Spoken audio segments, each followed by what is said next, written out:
অনেক সময় অনেক বাড়িতে বাস্তু ভিজিট করতে গিয়ে আমি দেখতে পাই ঠাকুরের স্থানে একাধিক শিবলিঙ্গ। হ্যাঁ, অনেকের বাড়িতে আমি দেখেছি এরকম, বা অনেক বড় বড় শিবলিঙ্গ।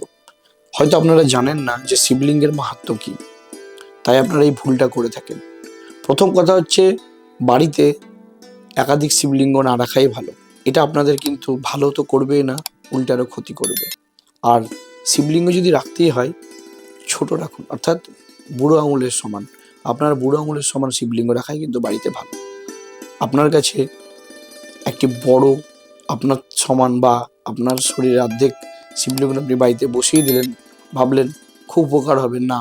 আমি এরকম 2-3টে বাড়ি দেখেছি যাদের বাড়িতে বড় বড় শিবলিঙ্গ আছে, তারা আজ শেষ, প্রায় নিঃস্ব। তাই আপনাদেরও সাবধান করছি, শিবলিঙ্গের যে কি পাওয়ার সেটা হয়তো আপনারা জানেন না।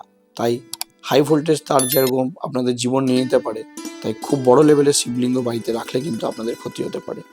চেষ্টা করবেন ছোট শিবলিঙ্গ বাড়িতে রেখে পুজো করতে। এটা অবশ্যই বাড়িতে রাখা ভালো।